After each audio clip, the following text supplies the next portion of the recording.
Hello everyone and welcome back. For today's episode, we have the brand new Geely 𝗪𝗪. 𝗪𝗪 is Geely's sub-brand for pure electric vehicles, and I'm very excited to test it for you guys today. If you've been following the channel for a while now, you know that I've reviewed quite a few Geelys in the past, and I've always been very positively impressed with the quality and their design. So let me show you what the 𝗪𝗪 is all about. 𝗪𝗪 launched in Lebanon with its new front-wheel drive model, aiming to offer an autonomy range of up to 350 kilometers.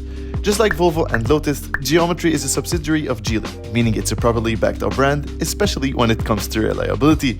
The rear design is bold and may appear somewhat cluttered from the back, giving it a slightly squeezed appearance. However, the front presents a clean and streamlined look due to the absence of any grille. Geely is currently selling one trim level at $35,900 with an 8-year warranty and a free 7-kilowatt charger. The key fob doesn't have any Geely reference, but as long as you have it in your pocket, the car will recognize it and will welcome you to the cabin. Alright, so stepping inside the Geely 𝗪𝗪, first of all, you have a place to put your phone over there. I have to stress on how good the quality feels inside these cars. I've always been impressed by Geely's quality, and they've done an amazing work inside the 𝗪𝗪. Geely Infotainment system is honestly one of the best in the market. I love using it, very intuitive, very fast, and pretty easy to use, straightforward, and the colors do look really nice. It's such a fast infotainment system, so big thumbs up for that. But I have to mention that for some reason, these new Chinese vehicles do not have a volume knob for the passenger, so I am basically the one in charge for the music and not my passenger. The steering wheel is so small, like a go-kart steering wheel. It feels so nice in your hands. I love the quality and the material. Again, you're gonna hear me say a lot of the word quality because I'm really impressed. Everything feels and smells expensive in this car, even though this car is pretty affordable for that range. We have a small display in front. You don't need more than that for your speed, your charge, and for your lane assist.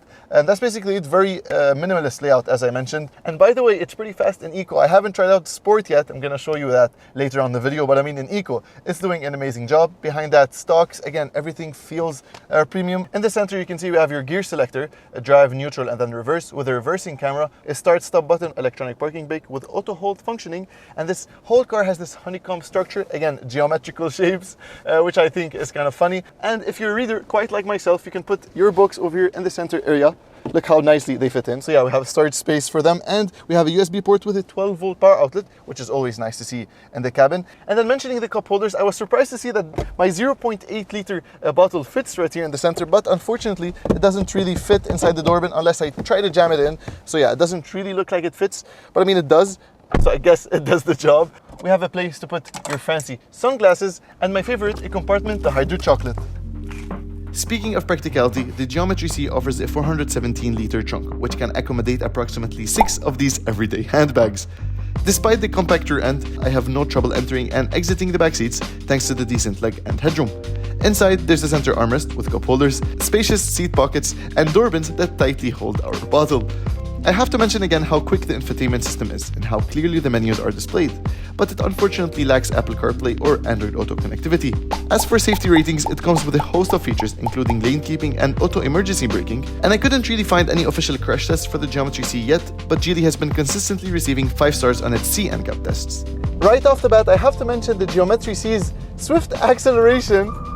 You can hear the wheel spin as well. I mean, it's pretty funny. I have wheel spin up to 90 kilometers an hour on the highway when I was coming. I'm not sure if the tires aren't all that great. I mean, if they're a bit used, or because, I mean, that thing is Torquey. Such a tiny steering wheel with these basic controls on the right and the left. Pretty simple, pretty minimalist, and I like that it's a 2-spoke steering wheel. It feels really nice in your hands, and it's nicely leather wrapped. Obviously, it's not real leather, but I mean, you do feel the sensation of the stitching. And then talking a bit about the driving dynamics of the 𝗪𝗪. Obviously, it's not tuned to be a sports car, so it doesn't have to handle like one, but I did find it to have a lot of body roll, especially on the highway. So quickly turning that steering wheel, you're gonna feel like the front is going one direction and the body takes a few seconds until it kind of, obviously not seconds, but I mean you feel like the body is late, to move along with the car, and you have to see there's a lot of fog. I mean, I don't think it's safe. One of the strong points of this car is the suspension and the damping, because I was making sure I was going into every pothole. I don't know why, but I can't feel them.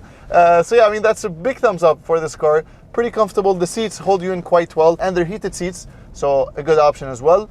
And in terms of visibility, obviously, it's kind of compromised with that rear design. Let me know also what you think of this back end. It's quite squashed, too much for my liking, but I mean, it does flow beautifully with the design. On the right and the left, you have large windows and you have nice little openings, which I really appreciate. The windscreen is huge and you have kind of empty space right in front of you. And most importantly, Geely Lebanon offers 8 years of warranty on the 𝗪𝗪𝘁, and it's something that you have to take into consideration when you're buying an electric car. Please do not go buying EVs from any sub-dealer that tells you they have warranty, but they don't actually have a proper manufacturer warranty. And they're currently offering a free 7 kilowatt charger when you're buying the 𝗪𝗪𝘁. Range shouldn't be a problem at all in Lebanon, despite having a lot of uphills and downhills, which uses up the battery more and more. During summer, you'll always have that air conditioning on. But I mean, yeah, it's doing amazing. I left the showroom with 100% and now I have like over 75, 80, and I've been flooring that thing all day. And if you know the Lebanese roads, I drove from Zal'a to Zummar over Harissa. So I mean, yeah, it's quite an uphill drive. I'll put some sort of map so you can really visualize the road that I drove today, but I mean, yeah, it's doing great until now. I'm honestly glad the weather turned super gloomy to try out the wipers, lights, and overall usability in poor weather conditions. And it made for a cool ambience for some cozy B-rolls. Brakes feel a tad too sensitive, reacting a smidge too early to my liking. Good news is you can vary the regen braking level and how smooth you want the coasting to be. When you give it a whirl yourself, you'll discover that the Geely 𝗪𝗪𝘁 brings a well-rounded, tech-savvy driving experience packed with cutting-edge features, all wrapped up in a sleek and decidedly futuristic design with aerodynamic components to maximize efficiency. I've got to admit, it looks even more alluring in white.